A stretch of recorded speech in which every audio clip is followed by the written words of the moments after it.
Hi, this is Officer O'Neill. Watch me coming up next with Sheriff Baca. Thank you so much. Hi, I'm Magic Johnson. Watch I'm talking about all the Laker action. You hear me? Everything we do, 3-point slam, dunk, fast break, all defense, block shots, all everything right here. Entertainment and sports today. Thank you so much. Wonderful meeting you. Sports. All right. Okay, I got a lot to say about sports. Bring it on. Bring it on. Hockey, bring it on. There was 24,000 runners and hundreds of thousands of spectators at the 2013 A6 LA Marathon, which is one of the largest organized road races in the country.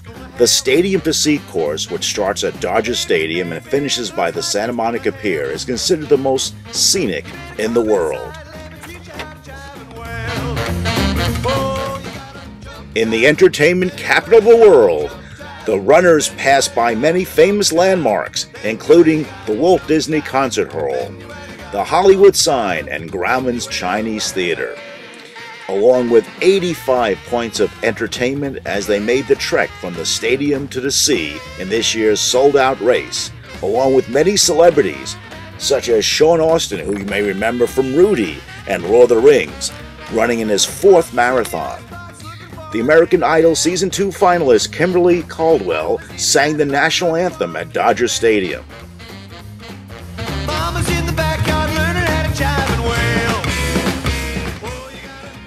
In this year's race, again the Kenyans dominated, taking the top 4 positions. Eric Mose, 26-year-old from Toluca, Kenya, won the race in 2:09:44. Followed by 2nd, 3rd, 4th, and 6th places, all going to the world-famous Kenyans. In the women's race, Alexandra Dulabai, 27-year-old from Minsk, Bulgaria, won the race in 2:26:06. And the American winner of the Olympic bronze medal and also the U.S. record holder in 2:19:36, Dina Castor, 40 years old, came in 3rd in a time of 2:32:39. To even things up, the women were given an 18-minute head start over the men, and this year it was the women who crossed the finish line first to win the men's versus women's challenge race of the LA Marathon. And thanks for watching Entertainment and Sports Today Time Warner, and congratulations to all the runners in this year's 2013 A6 LA Marathon. And a special thanks to A6 Running Shoes for being this year's name sponsor of the A6 LA Marathon. And a special thanks to the Viva Low Carb Superstore with over 1,400 sugar-free and low-carb products. For more info, go to www.entertainmentandsportstoday.com. Thanks for watching. I have one more booth today to show you here at the Fit Expo. This company is called Viva Low Carb. They have a store in Santa Fe Springs, and online they have 1,500 products that are all low carb. So one of the reps of the company is going to give us more details about it. We're located in Santa Fe Springs. You can also visit us online at www.vivalowcarb.com. You can find 1,500 products, like he said, all of them low carb, breads, pastas, all of the foods that you normally can't eat, but we have many products that are low carb. And visit us online or come by our store in Santa Fe Springs.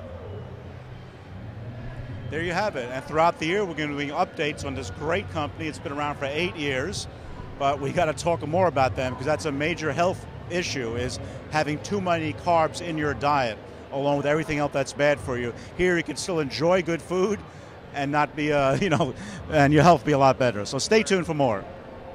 We're a diabetic-friendly food market, and diabetics and doctors, please promote us, help us spread the word. Thank you.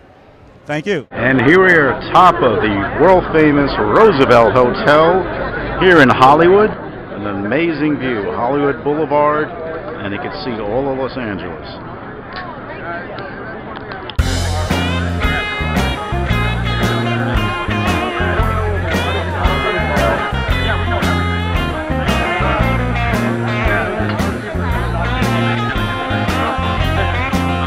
Here's the world-famous Hollywood sign.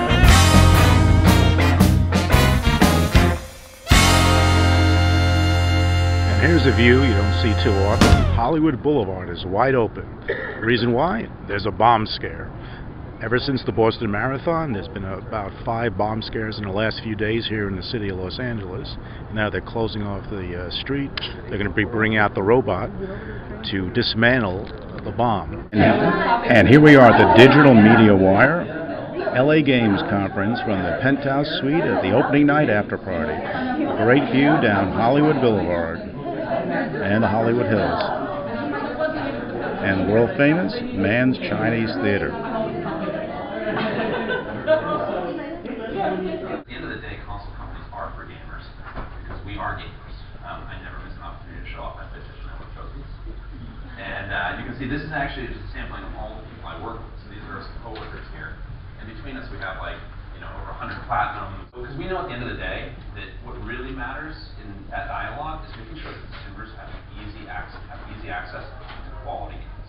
There are platforms out there, bless them, that have hundreds of thousands of games and billions of downloads and trillions of usage of minutes, and that's all great, but it doesn't matter if you won't feel like it's easy to find content that really matters.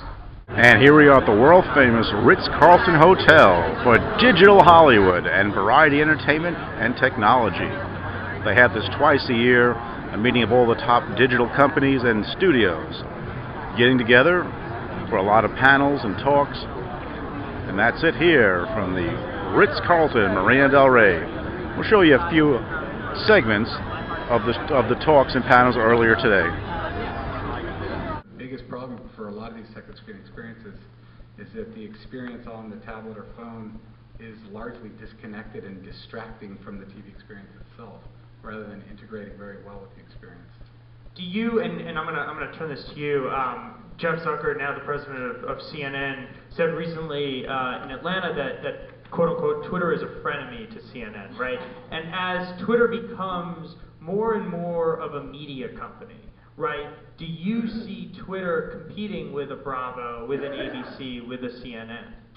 I don't think that they're competitive at all. Just in the past month or so it's still very new, but they launched a subreddit that that PBS is controlling.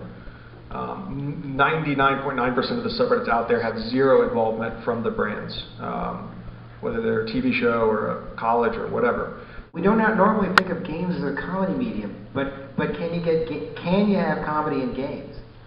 I think for us it was really easy, particularly on the last project we just released, which was Star Trek. And I think one of the great things that we learned from the last movie was people came to us and said, I didn't know Star Trek could be so funny. So we really worked hard to make sure that our actors were the same actors from the movie that were in the game, were delivering the same comedy that they were bringing into the film. We also took comedy in the sense of trying to market the film. We did a great viral video that really took off bigger than we had hoped. We did a piece with William Shatner and the old lizard Gorn guy in his rubber suit from the 60s that just took off in a big way. So we used comedy as a way to really reach out and try to get the audience that wouldn't have gotten it another way. It was a great piece, a minute piece that we could do. It wasn't overextended, and it didn't feel overtly like a marketing tool. It just felt really fun. And if you can have William Shatner in any of your pieces, you definitely jump at the chance.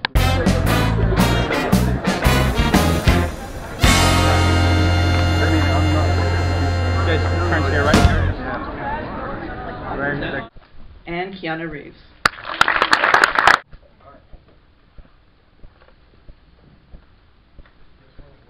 Heroic, to contract characters from their pasts carrying this thing, and a story about trying to reach out, communicate, and just the simple thing by the end of the film, that scene at the end, to me, felt heroic in a way that they could just hang out like the beginning of something, or maybe it's not the beginning of something.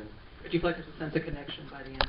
Yeah, and absolutely, and I know for John, that moment for him, he's never had that ever.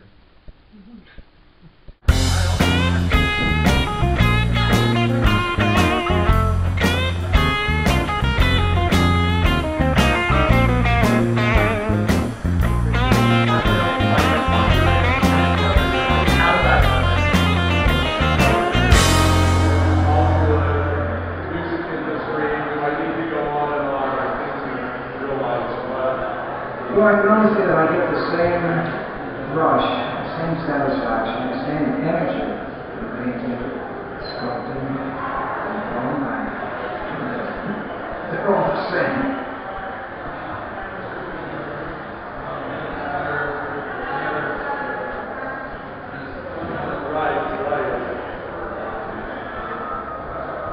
I started painting in 1970.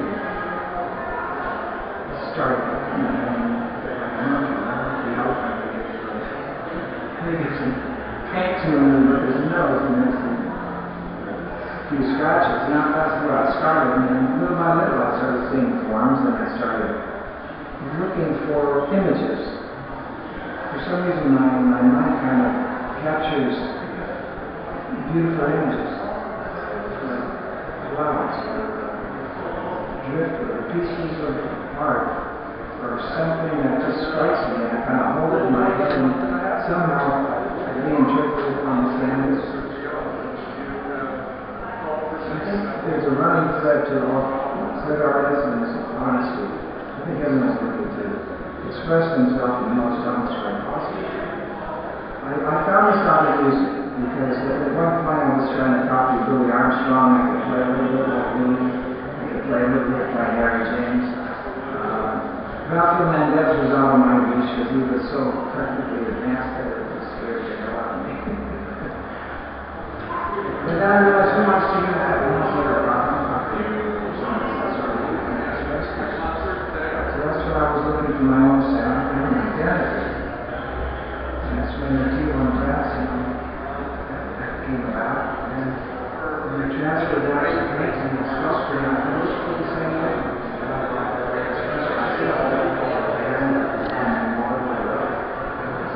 And survive, I have to say.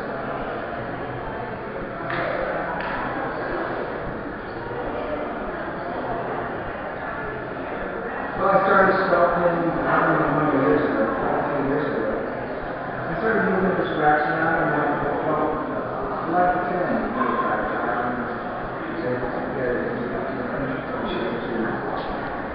well, there's one piece that I liked a lot, so I heard about this foundry downtown. And then Kristen Marvel, the owner of this foundry, and he helped me with transferring that little piece into the play. We had a good time doing it.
Unless you have a beautiful movie in there.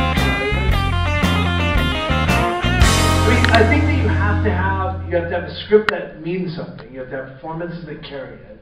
And it has to look somewhat like what we expect. It's not about a network. It's not about how you get ahead. It's really about how do you continue on a lifetime of a process. Yeah. And I can't stress that enough. It's an amazing accomplishment you've done this, and put it away and do the next thing in front of you. Because it doesn't, at the end of the day, you want to look back in your life and look at all the things you've done, and you want to die old and fat and happy. And that is about the process of getting there. It is not about what is now or tomorrow or last week. It's about the continuing process. I think networking is important to the extent that you've met a DP you really like, you can really work with, or you've met an audio guy who is that's really good for you, and you share a lot in common. That's good networking. To meet, you know. The art! Yes, you find somebody that speaks the same language of you artistically. Right.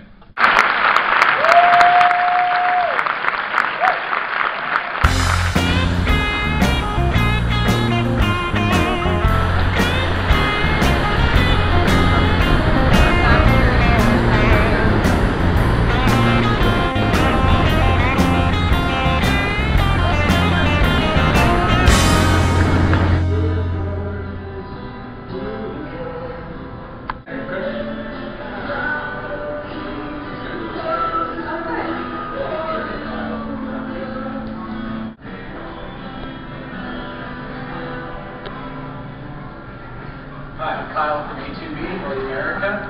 We want to show you some of our newest bikes we have released this year.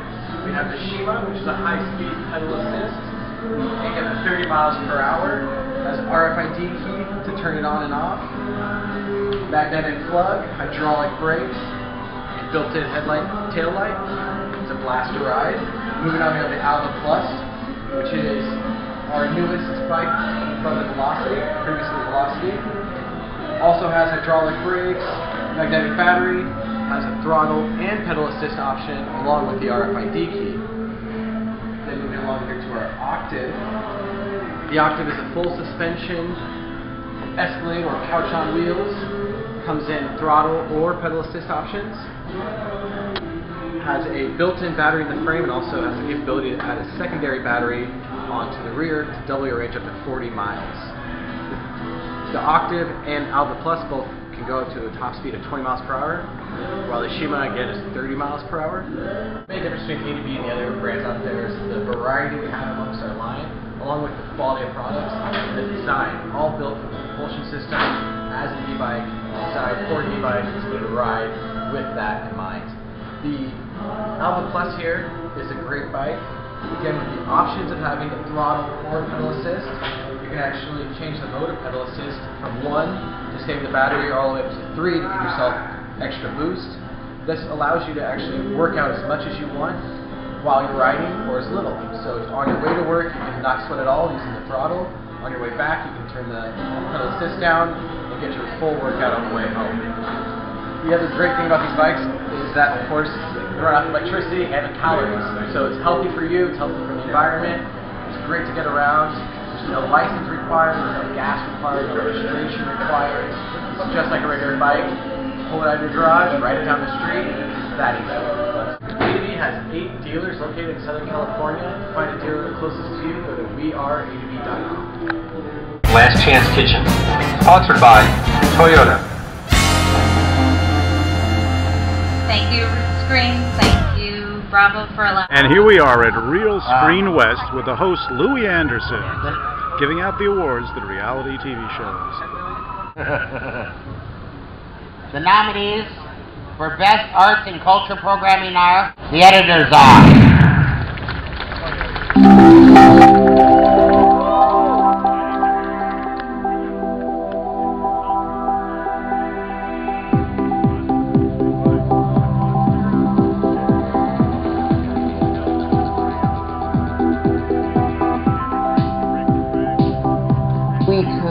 Celebrate Vogue, celebrate the history of women, and also at the same time celebrate these great editors.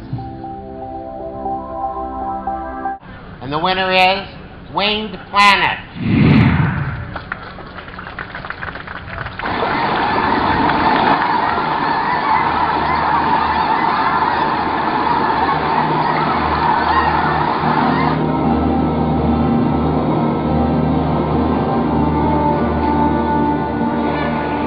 We humans can only dream of what birds do so effortlessly. Fly. This is the world on the wing.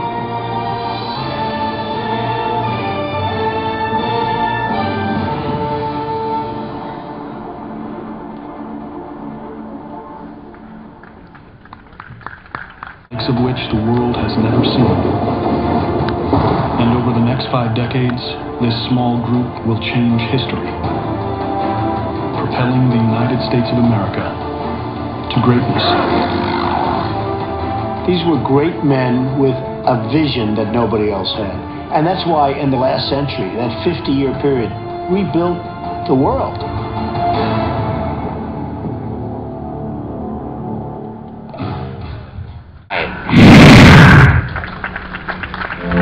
We are away. Felix is away. Okay, confirm you're ready to start the egress check. At the edge of space, he leaves the capsule, stands on a tiny step, and jumps.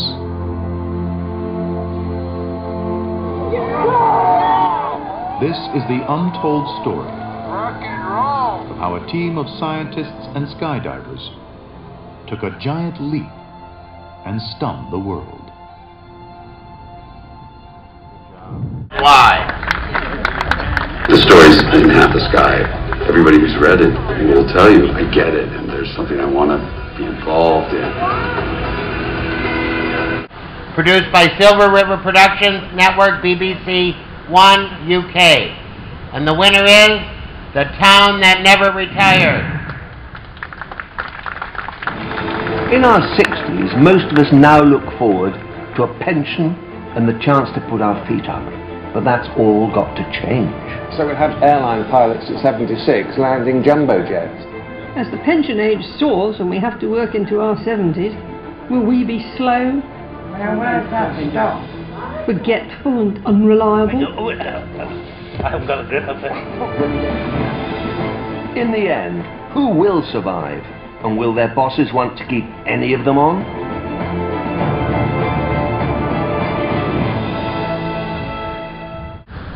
Bravo's Top Chef Last Chance Kitchen. Produced by Magical Elf. Nope, not yet. Tough breath. I would prefer one of the dishwashers in place of Josie. Please keep going. Now she has to get past six-time reigning champ CJ. CJ, that dish was, I think, the best dish you've done. Ladies and gentlemen, I would like to welcome Elise Doganieri to the stage to say a few words about her production partner and her partner in life. Thank you, Real Screen. This is an unbelievable honor to be a producer extraordinaire. I never thought I would be that, but today I'm that, you know. So it's been a long road, but a lot of fun. As I said before, I love what I do. The Amazing Race has been instrumental in reality television, as we now all know. I want to thank CBS for that, my great partners, Jerry Bruckheimer, Jonathan Littman. It has been an incredible ride. It was very brazen what we did initially. Of course, everybody said he'll never be able to pull this off. And that's why we pulled it off, of course. But so thank you all so much. I'm very, very honored for this award. And very honored that you guys all here at the same time. Thank you so much. Oh, that's it? Thank you very much. Thanks, you guys. Thank you. Ladies and gentlemen, Louis Anderson, Barry McDonald. Thank you so much. Good night. Enjoy some cocktails on us, guys. I'm picking up the tab, so go right ahead. Bye. There we go. There we go. 3, 2, and Louis. All right, got it.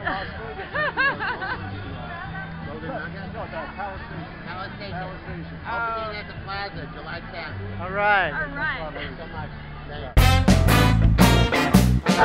Gotcha. Thank you. Thank you.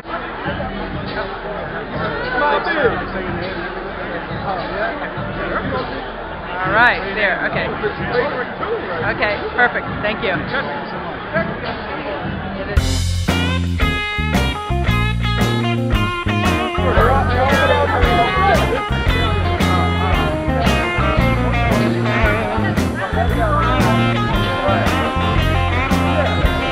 Four-time world champ. That was good, I like that. Perfect, awesome, thank you.